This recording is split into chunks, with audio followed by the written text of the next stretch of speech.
تک حضرت معاویہ بن ابی سفیان رضی اللہ تعالیٰ عنہ کی یہ فضیلت ہے جس کو ہم میں سے کوئی بھی نہیں پہنچ سکتا کہ وہ صحابی ہے، اس میں کوئی شک نہیں. یہ فضیلت ہے اور یہی ایک فضیلت ہے جو ثابت ہے. السلام علیکم ناظرین، آپ نے حضرت کا بیان سنا کہ حضرت امیر معاویہ کی صرف ایک ہی فضیلت ثابت ہے اور وہ یہ کہ وہ صحابی رسول. اچھا، انہوں نے اپنے کتابچے میں بھی یہی کام کیا، یہی کہانی کروائی ہے کہ حضرت امیر معاویہ رضی اللہ عنہ رضی اللہ عنہ رضی اللہ عنہ. دوسری طرف اپنے اسی کتابچے میں حضرت امیر معاویہ رضی اللہ عنہ کو شراب خور، حرام خور، سود خور، فاسق و فاجر اور باغی اور واجب القتل ثابت کر رہے ہیں، حدیثوں سے ثابت کر رہے ہیں، ان کے اوپر حدیثیں جو ہے وہ اپلائی کر رہے ہیں، ساتھ میں کہہ رہے ہیں کہ ان کو رضی اللہ عنہ کہہ رہے ہیں. یعنی امیر معاویہ رضی اللہ عنہ ان کی گردن اڑانا جائز ہے، لیکن صحابی ہونے کے لیے آپ احترام یہ کریں کہ گردن اڑانے سے پہلے ان کو رضی اللہ عنہ کہیں. یہ حضرت کا کل مقدمہ ہے. اب یہاں بھی یہ کلیم کر رہے ہیں کہ جی امیر معاویہ رضی اللہ عنہ کی اس کے علاوہ کوئی فضیلت ہے ہی نہیں صحابی ہونے کے علاوہ، اور ان کے پاس اس کلیم کی آگے دلیل کیا ہے. یہاں اس ویڈیو کا URL آپ کو شو ہو رہا ہوگا، اس میں آگے سن لیں. سارے دلائل یہ ہیں کہ فلاں بابے نے یہ کہا، فلاں بابے نے یہ کہا، ابو حمزہ راوی نے یہ کہا، ابو زمیل راوی نے جو ہے وہ یہ کہا، ابن حجر نے یہ کہا، اسحاق بن راہوے نے یہ کہا. او بھائی تم تو بابے ہو ہی نہیں، تم تو بابوں والے ہو ہی نہیں. مطلب تمہارا تو دعویٰ یہ ہے نہ میں بابی نہ میں جو ہے وہ وابی، میں ہوں مسلم علمی کتابی. تو ہمارے ایک دوست صحیح کہتے تھے یہ اصل میں یہ نعرہ اس کا یہ نہیں ہے، یہ اصل میں علمی کتابی نہیں بلکہ یہ اصل میں بیسیکلی فلمی کتابی بنتا ہے. تو اب دیکھیں بابوں کو تم کیوں کوٹ کر رہے ہو؟ آدھے سے زیادہ لیکچر جو بابوں کے حوالوں سے بھرا پڑا ہے کہ امیر معاویہ کی فضیلت میں فلاں بابے نے کہا کوئی روایت ثابت نہیں، فلاں بابے نے کہا کوئی روایت ثابت نہیں، فلاں. او بھائی تم تو بابوں کو ماننے والی ہی نہیں ہو. جہاں تمہارا موقع پڑتا ہے تم بابوں کو جو ہے وہ حوالہ بنانا شروع کر دیتے ہو. باقی اگر تم یہ کہتے ہو کہ ہمارے لیے تم بابوں کو بیان کر رہے ہو تو پھر ہمارے بابوں کے تمام حوالے نقل کرو نا. تمام حوالے کیوں نہیں نقل کرتے؟ اور پھر جب حدیثیں موجود ہیں حضرت امیر معاویہ رضی اللہ عنہ کی صحیح فضیلت میں، ان حدیثوں کو چھوڑ کے تم بابوں کو نقل کر رہے ہو. ایک طرف سے تم نعرہ لگاتے ہو کہ جی تم جو ہے وہ صحیح حدیث کے مقابلے میں بابوں کے قول کو قبول نہیں کرتے، اور یہاں تم بابوں کو نقل کر رہے ہو صحیح حدیثوں کو چھوڑ کے. یہ ذرا روایت دکھائیں گے. سنن ترمذی کی یہ روایت ہے، یہ ذرا دیکھیں جی. یہ آن لائن میں نے کھولا ہوا، اس کو muhaddis.com کے اوپر آپ جائیں، ٹھیک ہے. یہ سنن ترمذی کی روایت ہے، اس کو علامہ البانی نے صحیح کہا ہوا ہے. حکم الالبانی کیا ہے اس کے اوپر کہ یہ حدیث صحیح ہے، ٹھیک ہے. تو اللہ کے رسول نے حضرت امیر معاویہ کے بارے میں کیا کہا؟ اللہ کے رسول نے کہا اللہم اجعلہ ہادیا مہدیا واہد بہ. یا اللہ آپ امیر معاویہ کو ہادی اور مہدی بنا دیں. ہادی خود ہدایت یافتہ یعنی ہدایت دینے والا، ہادی ہدایت دینے والا، مہدی جس کو ہدایت دی گئی، اور یا اللہ ان کے ذریعے خلق خدا کو ہدایت دیں. وحدی بھی امام ترمذی کہتے ہیں یہ حدیث حسن غریب ہے. تو اب مجھے بتائیں سنن ترمذی میں اب یہ باب دیکھیں، امام ترمذی نے باب کون سا؟ باب مناقب معاویہ بن ابی سفیان، معاویہ بن ابی سفیان کے مناقب کا بیان. او بھائی تمہیں یہ حدیثیں جو ہے وہ بھول جاتی ہیں نقل کرنی. صحیح حدیثیں علامہ البانی اس کو صحیح کہہ رہے ہیں، امام ترمذی اس کو حسن کہہ رہے ہیں، اور ائمہ محدثین کے آپ حکم جو ہے وہ اس حدیث کے اوپر اٹھا کے دیکھیں. اللہ کے وسلم کہہ رہے ہیں کہ وہ ہادی مہدی ہیں اور ان کے ذریعے خلق خدا کو جو ہے وہ ہدایت ملے گی. اس کے بعد سنن ترمذی کی ایک اور روایت دیکھیں.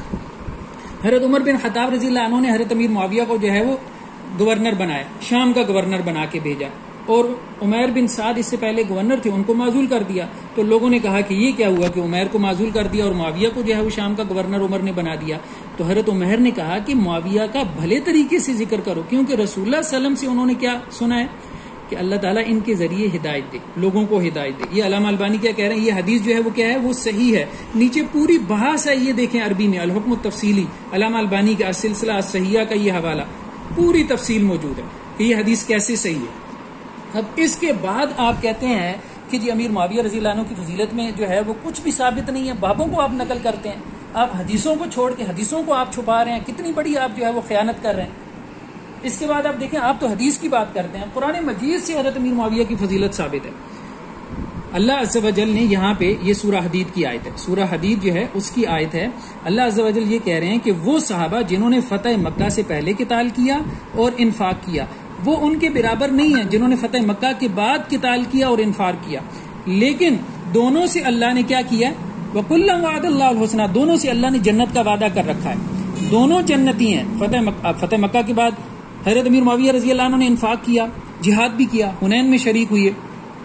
تو اب مجھے یہ بتائیں کہ حضرت امیر معاویہ رضی اللہ تعالیٰ عنہ کی فضیلت تو قرآن مجید سے ثابت ہو رہی ہے، اور آپ یہ کہہ رہے ہیں کہ ان کی فضیلت میں کوئی روایت ثابت نہیں ہے، ان کا جنتی ہونا قرآن مجید سے ثابت ہو رہا ہے۔ پھر آپ دیکھیں یہاں پہ یہ سورہ توبہ کی آیت دکھائیں گے۔ سورہ توبہ میں اللہ تعالیٰ یہ کہہ رہے ہیں وَالسَّابِقُونَ الْأَوَّلُونَ مِنَ الْمُهَاجِرِينَ وَالْأَنصَارِ، دو طبقے ہیں صحابہ میں، ایک مہاجرین اور انصار ہیں جنہوں نے ہجرت کی مکہ کی طرف، اور انصار، پھر وَالَّذِينَ اتَّبَعُوهُم بِإِحْسَانٍ، پھر جنہوں نے ان کی پیروی کی، جنہوں نے ان مہاجرین اور انصار کی پیروی کی۔ تو گویا صحابہ میں دو درجات ہیں، ایک مہاجرین اور انصار ہیں، ٹھیک ہے، یہ سابقون الاولون ہیں، پھر ان کی پیروی کرنے والے، تو سابقون الاولون یہ سینئر صحابہ ہیں، اور ان کی پیروی کرنے والے جونیئر صحابہ ہیں۔ اب جونیئر صحابہ بھی جو ہے وہ مہاجرین میں بھی ہیں، انصار میں بھی ہیں، ٹھیک ہے۔ تو فتح مکہ سے پہلے والے سینئر صحابہ ہیں، فتح مکہ کے بعد والے جونیئر صحابہ ہیں۔ دونوں سے اللہ تعالیٰ نے کیا وعدہ کر رکھا ہے کہ اللہ تعالیٰ ان سے راضی ہے، رضی اللہ عنہ ورضوا عنہ، اور دونوں سے اللہ نے جنت کا وعدہ کر رکھا ہے، دونوں سے اللہ نے جنت کا وعدہ کر رکھا ہے۔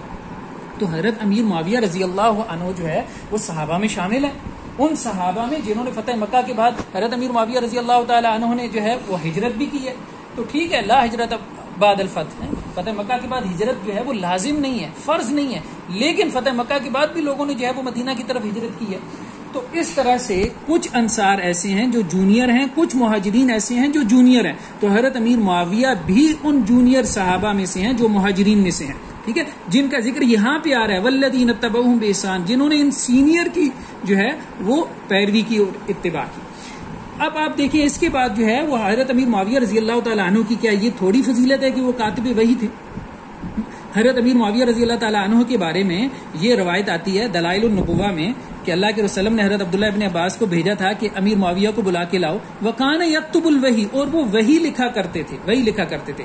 اب بعض دوست جو ہے وہ یہ کہتے ہیں کہ حضرت امیر معاویہ نے فتح مکہ کے بعد کیسے ہجرت کی؟ بھائی اگر فتح مکہ کے بعد ہجرت نہیں کی تو وہی کیسے لکھا کرتے تھے؟ یہ دلائل النبوہ کی صحیح روایت ہے نا کہ وہی لکھا کرتے تھے حضرت امیر معاویہ۔ تو اگر انہوں نے ہجرت نہیں کی اور حضرت عبداللہ ابن عباس جو ہے ان کو بلا کے لا رہے ہیں اور یہ خود دعویٰ کر رہے ہیں، حضرت عبداللہ ابن عباس یہ کہہ رہے ہیں کہ وہ وہی لکھا کرتے تھے، تو پھر وہ کیسے وہی لکھ لیا کرتے تھے؟ اب یہ کہتے ہیں کہ اس حدیث کا اگلا پچھلا آپ بیان کرتے ہیں۔ علماء جو اس حدیث کا اگلا پچھلا جو ہے چھپا دیتے ہیں، وہ دیکھیں جی صحیح مسلم کی روایت ہے، حضرت عبداللہ ابن عباس کہتے ہیں کہ میں جو ہے وہ کھیل رہا تھا لڑکوں کے ساتھ، تو اللہ کے رسول نے کہا کہ معاویہ کو بلا کے لاؤ، تو میں معاویہ کو جو ہے وہ بلا کے لایا، اور درمیان میں یہ بات ہے کہ وہ کھانا کھا رہے تھے، تو اللہ کے رسول صلی اللہ علیہ وسلم نے کہا کہ ان کو بلا کے لاؤ، تو دوبارہ کہا، تو وہ پھر جب دوبارہ گئے تو کہا کہ جی وہ کھانا کھا رہے ہیں، تو اللہ کے رسول نے کیا کہا کہ بھائی اس کا پیٹ نہ بھرے۔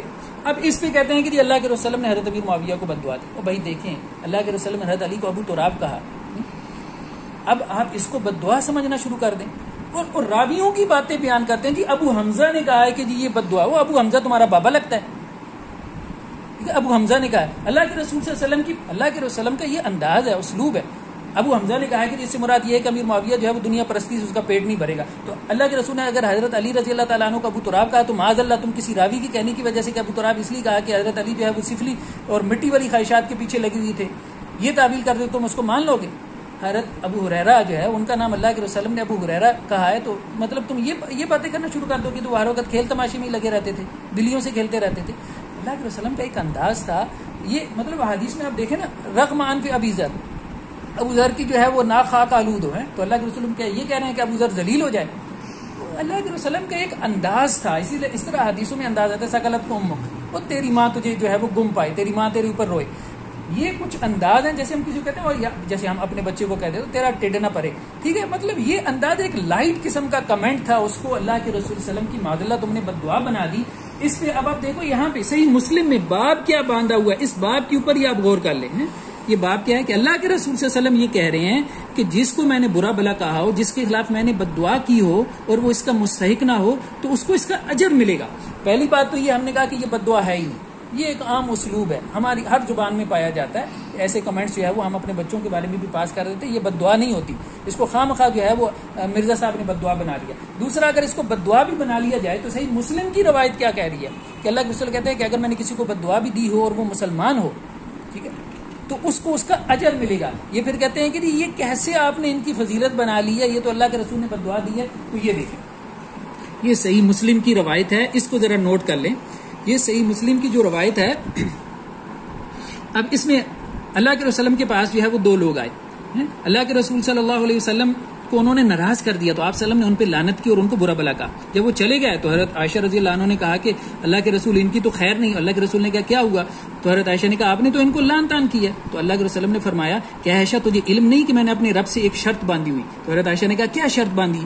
تو اللہ کے رسول نے فرمایا کہ فَأَيُّ الْمُسْلِمِينَ لَأَنْتُهُ أَوْ سَبَبْتُهُ، میں نے اللہ سے یہ شرط باندھی ہوئی کہ اللہ تعالیٰ بشری تقاضی کی وجہ سے اگر میں کسی بھی مسلمان کو، امیر معاویہ مسلمان نہیں ہے کیا، کسی بھی مسلمان کو اگر میں اس کے اوپر لعنت کر دوں یا اس کو برا بلا کہوں تو یا اللہ اس کا اجر بڑھا دینا، اس کے گناہوں کو معاف کر دینا.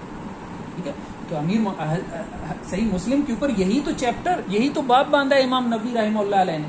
ٹھیک ہے، تو اب آپ دیکھیں کہ یہ صاحب کہتے ہیں کہ جی حدیثیں چھپاتے ہیں. حدیثیں ہم کہاں چھپاتے ہیں بھائی، ہم لوگوں نے تو سافٹ ویئر بنائے ہیں، آن لائن ساری حدیثیں جو ہے وہ کر رکھی ہیں. حدیثیں تو آپ چھپا رہے ہیں، آپ جو ہے وہ حدیثوں کو چھپا کے جو ہے وہ بابوں کا قول جو ہے وہ نقل کر رہے ہیں. آپ کا پورا کتابچہ جو ہے وہ جھوٹ کا پلندہ ہے، واقعہ کربلا کا حقیقی پس منظر، جس میں اوپر ہیڈر چل رہا ہے کہ صرف قرآن اور صحیح حدیث، اور اندر بابوں کے اقوال نقل کیے جا رہے ہیں، اندر تاریخی کتابوں کے حوالے نقل کیے جا رہے ہیں، اندر جو ہے وہ کتب حدیث کی شروع میں یہ لکھا ہوا ہے. بھائی کوئی شرم اور کوئی حیا ہونی چاہیے. نعرہ یہ ہے کہ نہ میں بابی، میں ہوں مسلم علمی کتابی، اور صحیح حدیثوں کو چھوڑ کے ایک بندہ بابوں کو نقل کرنا شروع کر دے کسی مسئلے میں، تو وہ علمی کتابی ہوگا یا وہ فلمی کتابی ہوگا. السلام علیکم ورحمۃ اللہ.